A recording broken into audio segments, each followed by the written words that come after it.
Here for the Field of 60. Today, we are bringing you another episode in our Off the Carousel series, where we will be joined by each and every new head coach to the Division I ranks. There are almost 60 of them. We're going to be rolling these out a couple of days throughout the month of May and the month of June. So make sure that you subscribe to the channel. And if you like this interview, don't be afraid to tap that like button. That stuff really does help our channel and help our presence on YouTube. It helps more people like you find this content. And since I have you guys here, make sure that you check out our Instagram and TikTok pages. We are going to be pumping out more unique content over there throughout the summer heading into next season. Like, for example, did you know that Penny Hardaway was shot when he was a player in college? I bet you didn't know that. There are more stories like that on those pages. The links are in the description below. So now, without further ado, let's get into another edition of Off the Carousel.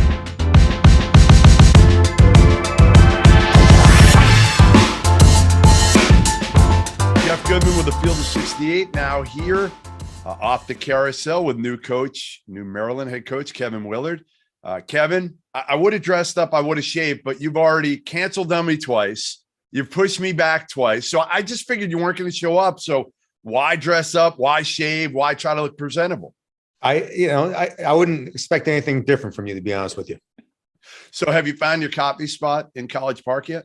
I have. I need a lot of coffee, to be honest with you, but I found a great little spot. Has bagels in it and good coffee, and I'm on my 7th cup today already. Man, well, you're going to need it. You're going to need it, not just with NIL and the portal, but this conversation with me. You're going to need it. Because this isn't going to be any softballs anymore. This isn't like Seton Hall days. Now you're in the big time. Now you're, Big Ten, Maryland. I visited there, by the way, with my daughter. We went by there. When was it? September, maybe? Beautiful, beautiful campus, beautiful spot. How much did you know Maryland before you took the job? I knew a lot of it. I mean, we had played them twice, and we had played here.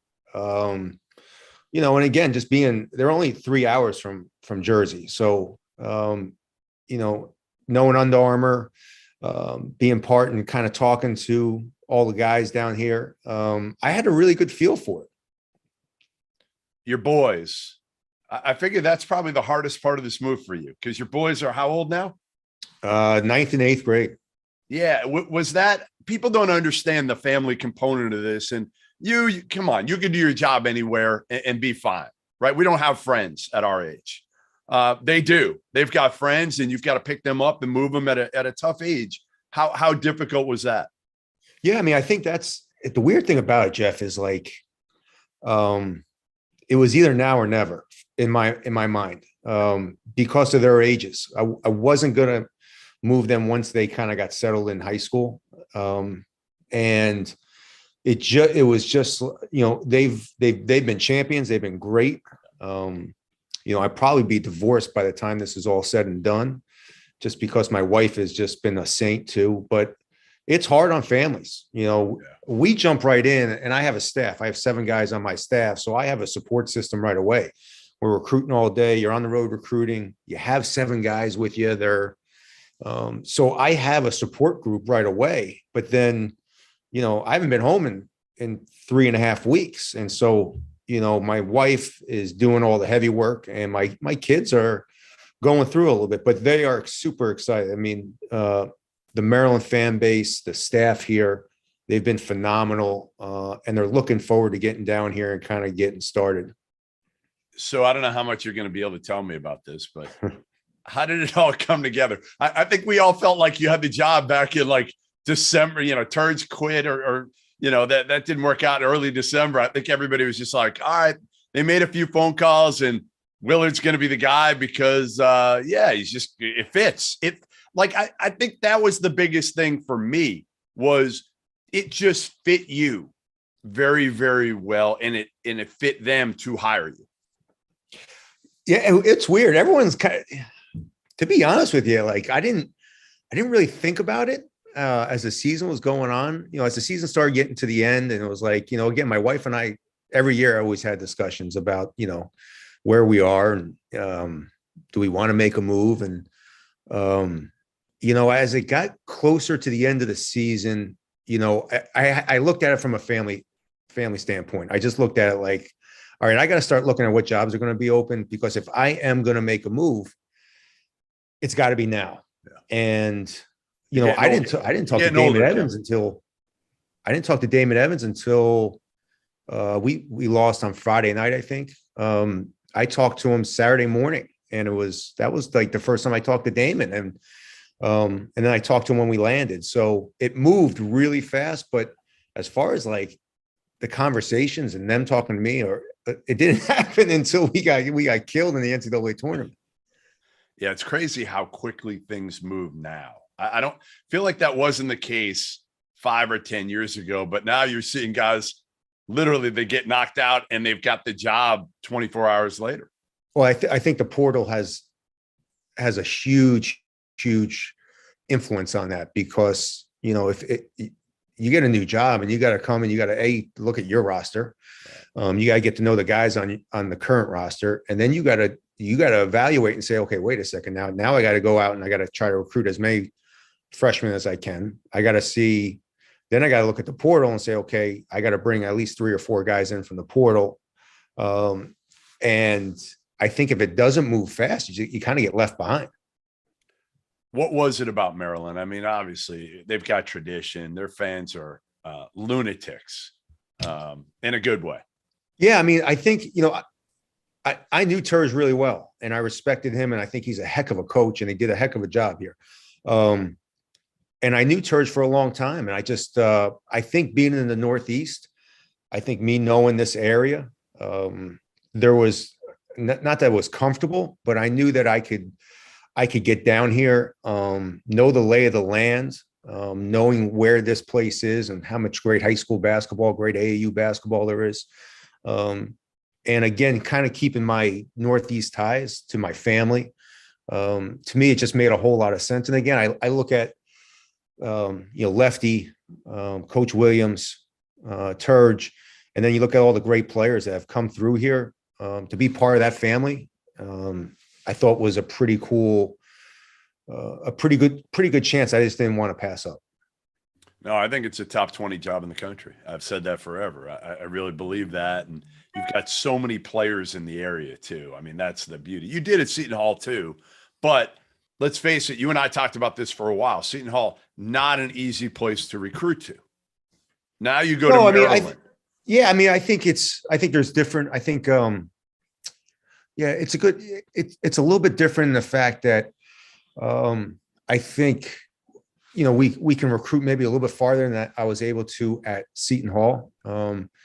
Maybe, a different type of player than I found my niche at Seton Hall. I really loved how close we were to New York City. And I think New York City kids really did great there and will continue to do great with Shah.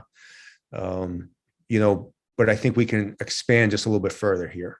I feel like it's similar to your boy Mick Cronin in a way when he was at Cincinnati and went to UCLA. I'm not going to say Maryland's necessarily UCLA, but we don't have that weather.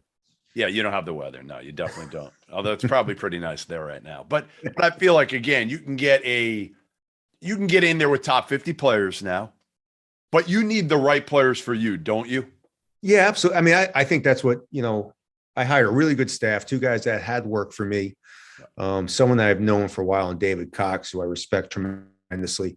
And I think that's the one thing I've talked to them about, and they know me. They know how much we work. They know how much the individual instruction we do. Like, we still got to get those kids that want to come in and grind and get better, have a little bit of a chip on their shoulder. And there's thousands of those kids. And I think, just finding the right balance is still important, because it's, I love those kids that want to come in and just continue to get better. Sandro's, Miles, Powell, Jared Roden. They look at the jump Jared Roden took from his freshman year to his junior year. Those guys wanted to come in with something to prove. And I just love those kids. I think they just flourish under me. Yeah. If you can mix in those kids, right. The tough, hard nosed with some of the probably a little more skilled guys than you were able to get from the outset at Seton Hall. Yeah. I mean, I think the hardest thing, Jeff, right now, I've talked to a lot of coaches, is going to be filling a 13-man roster. Just because, like, if even transfers are looking at, they look at your roster and they're like, all right, well, you have a guard there. I want to come in and play right away. And even high school kids are now getting onto it. So it's, I think the balance is going to be really, really critical. So you having fun yet with NIL in the portal? I tell you what, man, I can't wait to find the portal. I think I'd like to see what it looks like, because it must be unbelievable because everybody jumps in it. I'm thinking, like, I want to jump in the portal and see where it takes me. I think there needs to be some drastic changes to what's going on and where we are in the college landscape. I don't think NIL is NIL right now. It's not, and anyone that says it is lying. I'm all for these kids making money. I think they should make as much money as possible. I don't think there should be any limits on how much they should make. But I don't think it should be boosters, and it should be anybody connected to your university. Really make it true name, image, and likeness, and let them make as much money as possible. The problem is, as we knew, like from the outset, and I said this a year, 2 years ago, when you did this, people were going to find loopholes right away. I mean, you're going to find your buddy who owns whatever car dealership, and hey, drop a list of, here are the guys I'm recruiting, drop it in front of them and go get them. I mean, it's just, you're never going to be able to completely do it the way I think we want it done. But right now, there's just too much. There's too much of everything. I agree with you, but I mean, it's almost like, if it was going on their table back in the day and people were going on a table, and it's probably, but I mean, right now it's not name, image, and likeness. It's just not what it is. And I think it's, we're going to have a lot of decisions being made that aren't for basketball or really education purposes anymore. I just think we've lost track, and we got to get back on track as college basketball to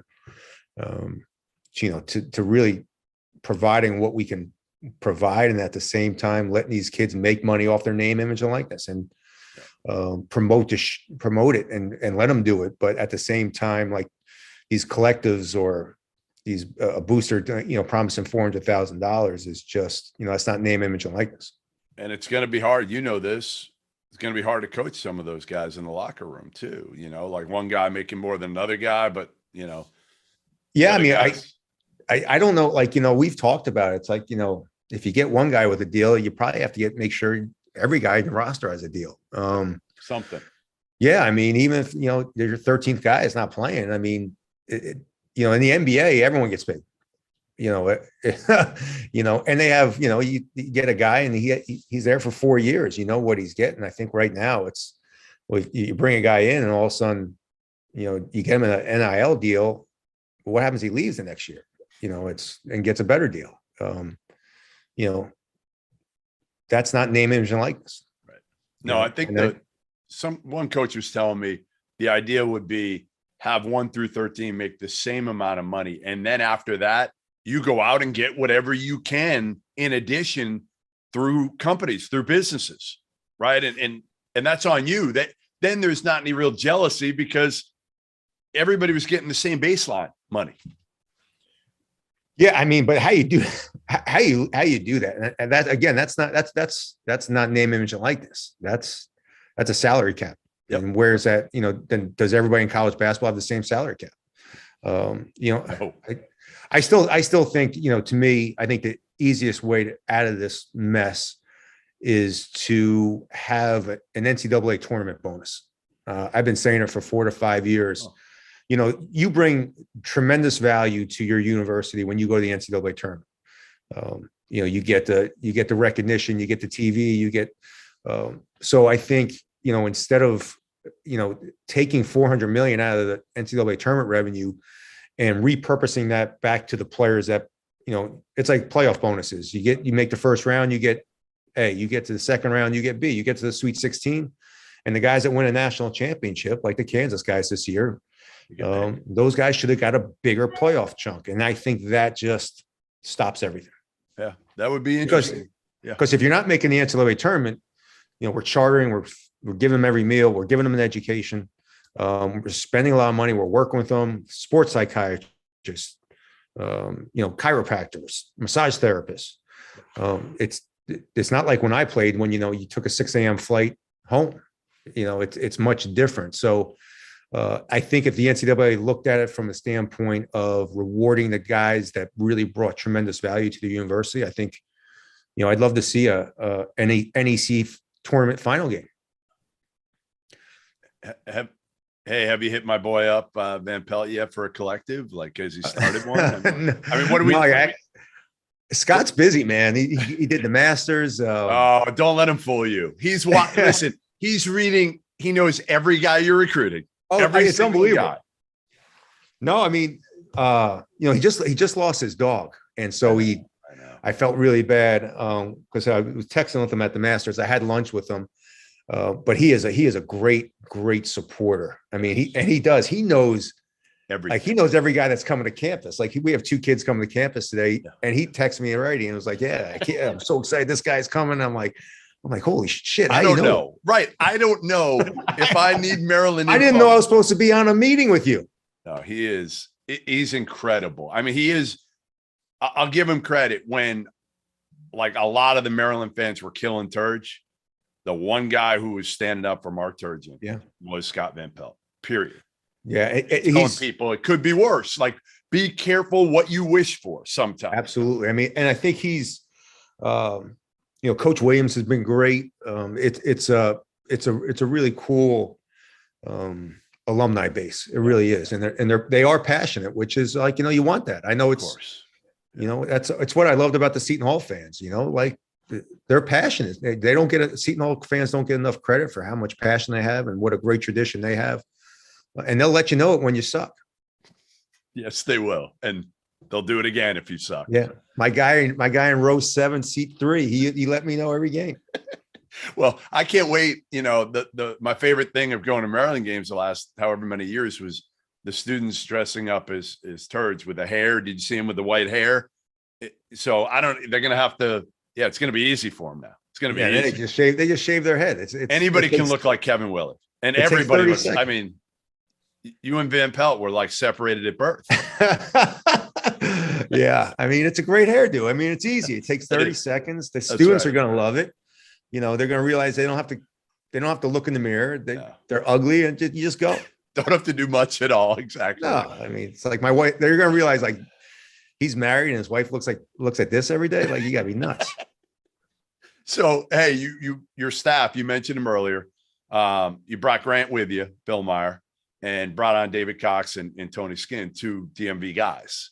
And how about this? That stat that I tweeted when you got Jameer Young to transfer as a DeMatha guy, it was the first time in 20 years Maryland hopefully will have a DeMatha guy if Jameer pulls out of the draft and goes to Maryland.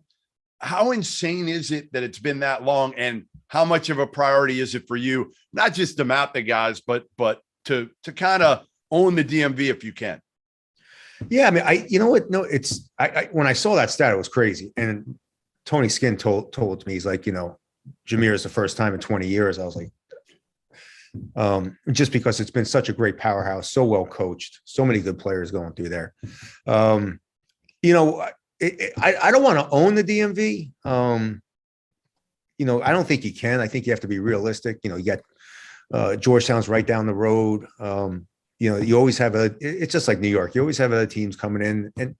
But I think the biggest thing I want to do is just get the right guys from the DMV. I think there's so many guys that play are going to enjoy playing the way we play.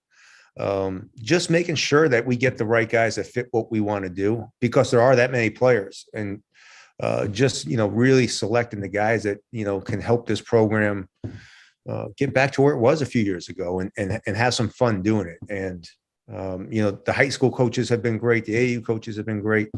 I think this area has a really family vibe, in the fact that I think they all respect each other. They all hate each other at the same time. They all love each other. It's like a family. They don't talk bad about each other, but they want to kill each other. But they love each other's players, but they won't take each other's players. It's really a cool vibe down here that I'm excited to be part of. Well, listen, I appreciate you taking the time. Good luck to your family, your boys. When do they get to buy a house yet or not yet? Go on Zillow and look at houses and see how many. I think I'm living on my couch for the next 5 years. I'll let my boys won't come down. They both asked me the one thing that they could play in their summer baseball teams, and I said, yeah. I said absolutely. I said it's a 3-hour drive. I can drive back and forth. It's not a big deal.